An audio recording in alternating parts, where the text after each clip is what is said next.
What if the gods of history suddenly made you the most powerful person in the world? Furthermore, what if they made you the most powerful person in the history of the planet? How would that change you? How would your perspectives change? How would your priorities change? How would your moral compass change? I mean, we've all been in that situation where, a bunch of people sitting in a room complaining about things that they can't control.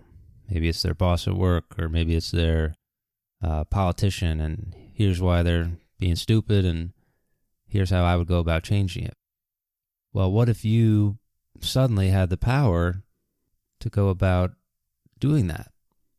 Would your moral priorities change now that the realities of the situation are under your control to be able to be manipulated?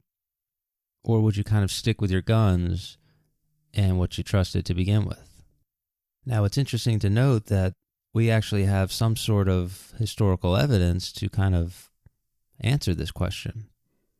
Because if you think about it, there's been a most powerful person on the planet for as long as there's been humanity on the planet. And typically the answer we come to is that absolute power corrupts absolutely. We've all heard the phrase when, kings and monarchs and dictators and people get too powerful, too much power in one place, it usually always leads to violence and devastation. I mean, you don't have to go back more than 100 years to get the two most popular answers to this question, which are Stalin and Hitler. Those guys had, pretty much total control over their governments and their societies, and they probably could have had essentially whatever they wanted. And obviously we know how those situations turned out.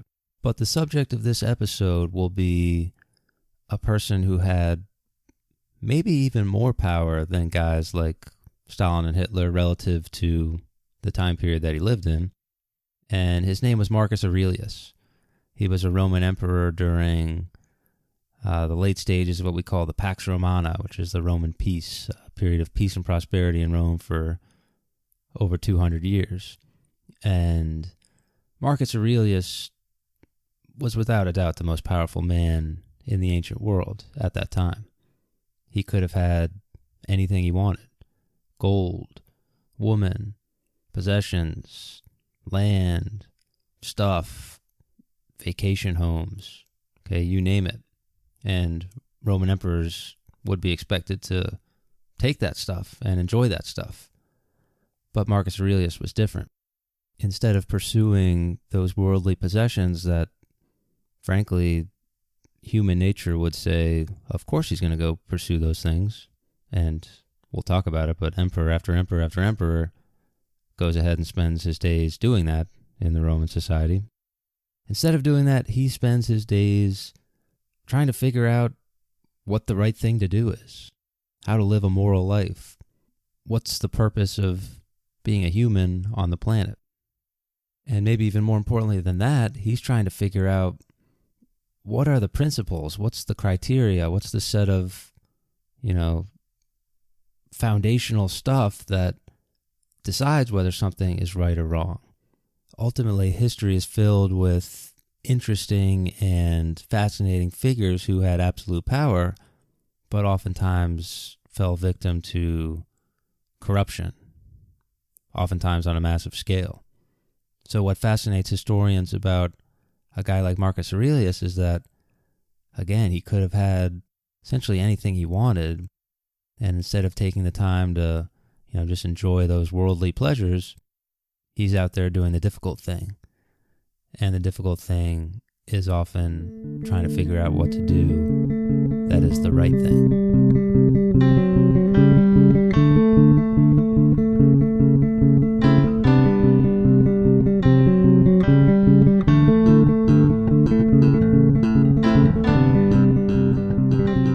Marcus Aurelius was born to a wealthy family in the year 121 CE, and eventually he caught the notice of the Emperor Hadrian, who was the emperor at the time when Marcus Aurelius was a young kid. And Hadrian kind of starts tutoring him, getting him ready, perhaps, to take over years from now. So when Marcus Aurelius was a kid, his parents actually died, and he was raised by his family members who still survived. And he began to be kind of groomed for the position of emperor. They brought in tutors, they brought in philosophers to train him in, the ways to think and what right and wrong should be, and they kind of groomed him to kind of take over and be prepared when the time came. And one of the things that Marcus Aurelius is famous for is his kind of writings, which are called the Meditations, which we'll get into a lot more later. But if you read the first book of this Meditations, essentially it's just Marcus Aurelius thanking the people who allowed him to get to that position of emperor in the first place.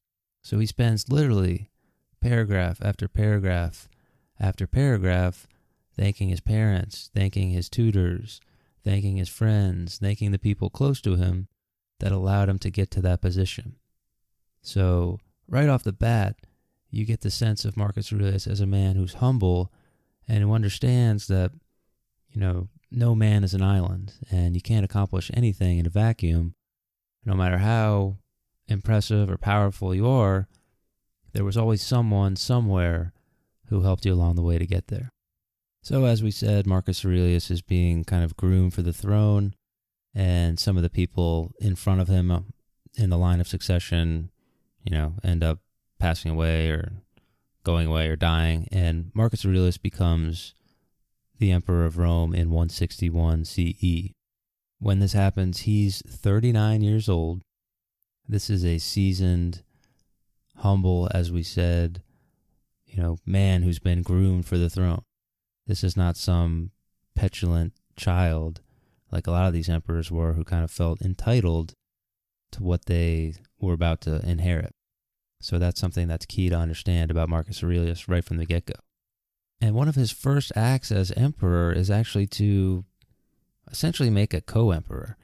What he does is he gets another guy and he kind of proclaims that he has, just as much power as him, and he's going to help him rule the empire, and so on and so forth. And this kind of, again, demonstrates that selflessness. I mean, how many absolute rulers in their first acts go about just taking that absolute power and splitting it in half with somebody? Ultimately, this co-emperor will die, and Marcus Aurelius will kind of rule on his own for the vast majority of his reign. And the first thing he does is he begins kind of dealing with foreign invaders. These invaders come from the east, they come from the north, the Germans in the north, the Parthians to the east. These are kind of classic invaders who show up over and over again throughout the history of the Roman Empire. And Marcus Aurelius deals with them pretty fantastically in a military sense. So Marcus Aurelius kind of distinguishes himself as a competent general, and he put able-bodied lieutenants under him who knew what they were doing, and he's going to deal with these invasions successfully. However, one of the things to note about Marcus Aurelius is that, yes, he was a competent general, and yes, he was an effective general, but he was not a physical specimen. So what do I mean by that? What I mean is that he was someone that a lot of people saw as kind of a little bit sickly, a little bit weak physically. So a lot of his detractors and the people who kind of, maybe only got a first impression of him saw this guy who didn't really compare with some of the more, athletic physical specimens that we come to think of when we think of these impressive Roman generals. And so at one point during his reign, probably because of this perceived weakness, one of his subcommanders, a guy by the name of Avidius Cassus, attempts to proclaim himself emperor. Marcus Aurelius would go through these kind of spells where perhaps, he's feeling a little sick, maybe feeling a little weak, and this guy Avidius Cassus saw this and tried to take the opportunity to declare himself emperor. Now, Marcus Aurelius easily could have crushed this guy. That's what most people expected him to do. However, Marcus Aurelius, being kind of the more paragon-type figure, he goes in there and he tries to reach a peaceful solution. So he's trying to do diplomacy and deal with this guy, in a way that's not going to get everybody riled up and killed, etc. Well, that doesn't end up working out so well. Somebody ends up assassinating Avidius Cassius, and they present the head to Marcus Aurelius. So Marcus Aurelius, who of course didn't order this assassination, but once he sees the head, he's said to have been incredibly distressed, and he didn't even want to, look at what he was seeing. Marcus Aurelius would have those men who assassinated Avidius Cassius brought to justice, which of course means executed in the ancient world. And maybe to kind of explain the moral of this story, he's said to have said, quote, "The best kind of revenge is not to become like them," end quote. So here was a man who was not interested in revenge. He was not interested in violence for the sake of violence. He was interested in a more just solution to problems. And that story kind of gives an example of that. So we did say that Marcus Aurelius, sometimes seen as weak, which could lead to problems for him.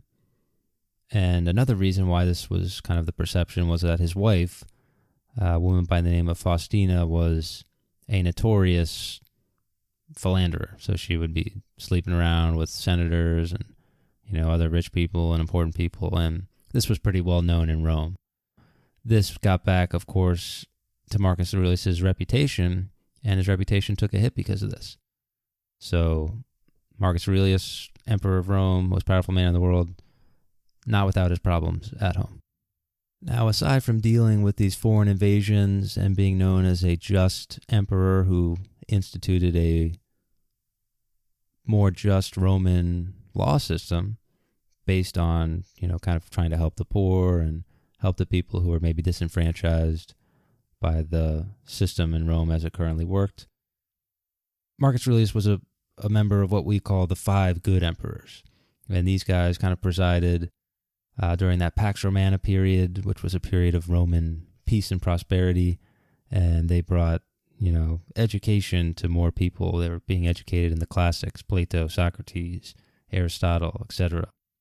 This was often seen as the golden age of Rome, where the borders are expanding, the trade is increasing, the Roman art and architecture is increasing, aqueducts are being built, the Roman arches are being produced, and ultimately, all the stuff that we think about when we think about Rome, Marcus Aurelius had a hand in improving that infrastructure, creating that golden age of Rome that we think about. And if not creating it, at least prolonging it and preserving it.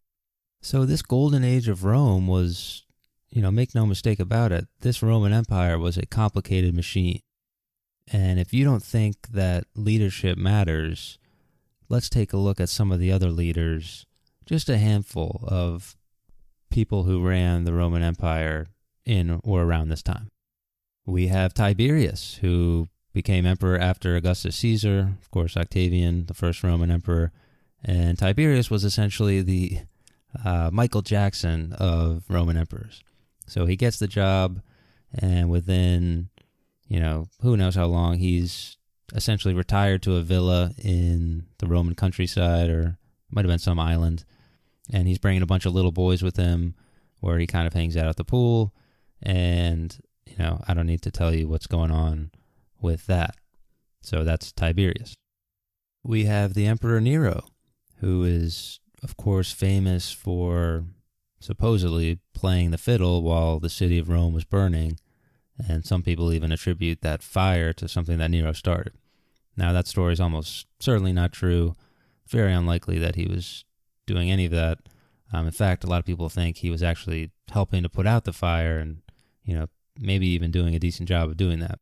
But nonetheless, this guy was a terrible emperor. Okay, he ended up killing his mother because he was suspicious of her. He was killing anyone even close to power. Anyone he suspected was dead. He went around playing the fiddle a lot, and apparently he was terrible at it. So he was kind of like that guy at the party who plays the acoustic guitar, and he's just not very good, and everyone just kind of wants him to shut up, but no one can tell him that. So Nero will spend his days as emperor running around playing the fiddle, killing anyone he's suspicious of. He ends up blaming that fire that consumed Rome on Christians and kind of kicks off a fresh round of murdering Christians and creating Christian martyrs. He's going to raise taxes. The people of Rome hate him. Ultimately, they declare him a public enemy, and he commits suicide before they can, bring him in and execute him. So that's the Emperor Nero. Of course, we have Commodus, who nobody loved the gladiatorial games more than Commodus, and he enjoyed, personally trying to join in. He enjoyed watching animals unnecessarily die. He was said to have like a sadistic need to watch humans and animals die. Ironically, he gets killed by one of his favorite gladiators, again, because you can't just ignore your duties for that long and tick everybody off without someone wanting to assassinate you. And then, of course, there's everybody's favorite Caligula. So the Roman Emperor Caligula, I think I read somewhere that religious historians think he was so evil that he was possessed by some sort of demon or spirit.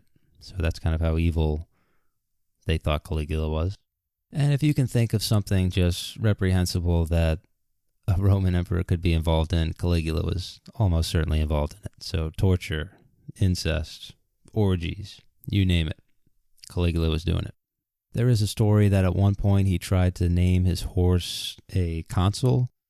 He tried to name his horse into a position of Roman power in the government, just as kind of a, screw you to the Senate. Hey, your job's so useless. My horse can do it. This story is probably not true, but it does go to show kind of the relationship between Caligula, the senators, and the people of Rome, and his level of disrespect and really just contempt for everyone around him. But my favorite Caligula story is perhaps maybe the best story of all these lunatics. He's at the Colosseum and he's watching the gladiatorial combat. And the gladiators run out of people to kill. And it seems like the games are going to be over for that day. Everyone's going to move on and, go on with their day. Not when Caligula's emperor. So he orders the first 5 rows of the Colosseum, the spectators, into the arena to go be slaughtered by the gladiators. So these just kind of folks who went to enjoy the games, they end up participating, getting killed, and this is Caligula at his cruel and sadistic finest. So now back to Marcus Aurelius. We don't need to spell it out here. Imagine the advantage for the whole empire of just having a leader that isn't those guys. I mean, imagine having a real leader who's been groomed, who knows what to do in certain situations, who's an effective military commander, who can put things in perspective, who's humble. Someone who just gives a crap is a vast improvement over the essentially crazy people we just talked about. So if you don't think leadership matters, it does. So what was it about Marcus Aurelius that made him a leader? Well, what we have that's come down through the histories and through the ages is what is called meditations. Okay, and this is essentially a book, and what it is essentially somebody just sitting there recording Marcus Aurelius sitting around talking to himself. This was never intended for public dissemination. There's no, propaganda or anything like that in it. This is just Marcus Aurelius sitting around talking to himself, and he never expected this to, anyone to even read this or know about it. What it ends up becoming is kind of a leadership manifesto that people for centuries have looked at for wisdom and guidance. And if you had to take all of the wisdom and knowledge in this book and kind of meld it into one cohesive philosophy, it would be what we call Stoicism. And Stoicism is kind of difficult to define. It reminds me personally a little bit of Taoism. But essentially what it is it's a system of belief where you try and be in line with nature. You try to be self-reliant, and you want to have the ability to take a step back and live in the moment and be one with nature, all while using reason and logic as the motivating factors for why you act. Okay, so the basic idea is that using your reason, using your logic, aspiring to be virtuous because of that reason. Because if you follow that logic naturally, the real life to live is the virtuous life, according to Marcus Aurelius. So to look at some examples from his meditations, quote, "The time, therefore, that any man doth live is but a little, and the place where he liveth is but a very little corner of the earth, and the greatest fame that can remain of a man after his death, even that is but little." End quote. So what he's saying there is that, we're all kind of just specks in the universe. Even the most powerful, the most famous, the most wealthy people on earth, we're all just mortal. Eventually we're going to go away. Ultimately, we're all just part of nature's course. And that's part of this kind of philosophy of being able to take a step back, understand that, and then acting from there, all of a sudden, you're in a position where you can really understand what's going on around you. And again, quote, "To be violently drawn and moved by the lusts and desires of the soul is proper to wild beasts and monsters, such as Phalaris and Nero were." End quote. So there's Marcus Aurelius taking a shot at Nero, which frankly is easy to do.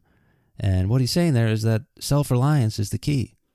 Do you want to be someone who is upholding themselves to a higher principle, a higher motivation of reason and logic and virtue? Or are you just going to be a slave to your selfish desires?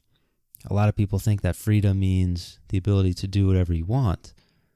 Well, actually, that's not the case, because if you're just doing whatever you want, you're actually just a slave to whatever you want. You're a slave to those selfish desires.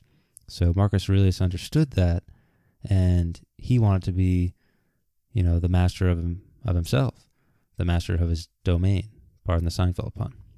And perhaps the most famous saying from the meditations of Marcus Aurelius, quote, "Thou should go about every action as thy last action." End quote.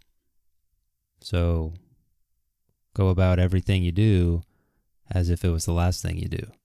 Marcus Aurelius, if you read through it, spends just a ton of time thinking about death. And he's thinking about, what happens after you die, and, the course of nature, and kind of returning to the flow of the universe, if you will. He realizes that this is just a part of life. Okay, this is something that's going to happen to everybody. And since that seems to be true, why not go about living your life in a way where you're living every moment the way you want to live it, and you're living in the moment, kind of in concert with nature. This hopefully leads to a more satisfactory life, according to Marcus Aurelius. So to kind of wrap things up here, ultimately, did Marcus Aurelius practice what he preached? What was his legacy?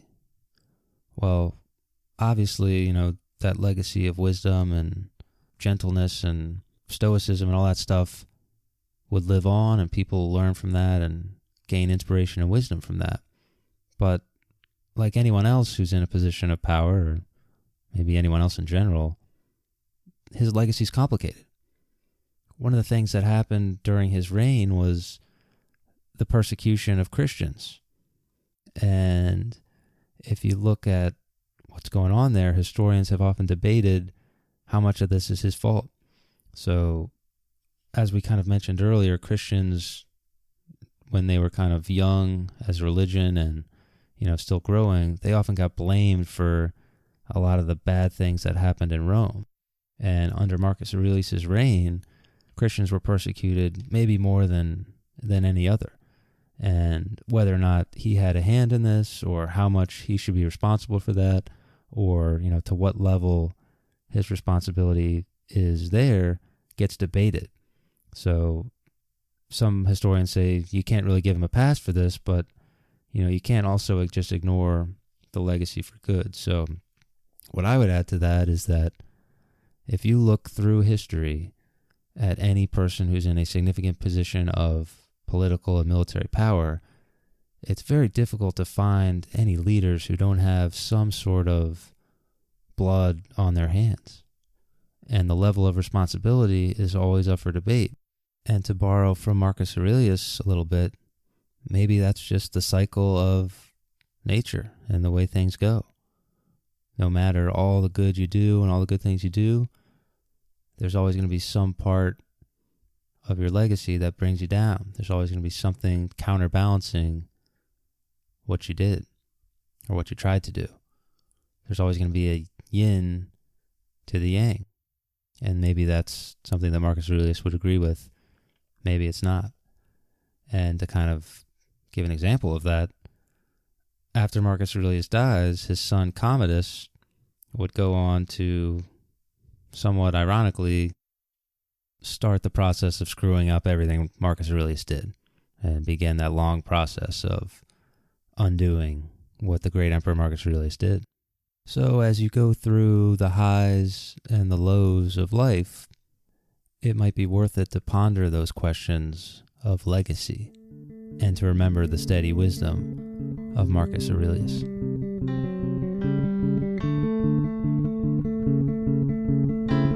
If you like this episode of the podcast or any of the previous episodes, you can leave a rating or review on whatever platform you're listening to it on. I'm told this helps spread the podcast to people who might be interested in listening to it somehow. So that would be fantastic if you could do that. If you didn't like the episode, you can leave me an angry tweet and we can talk about why it was terrible. Ultimately, I'm just glad you're out there listening. So that being said, thanks for listening.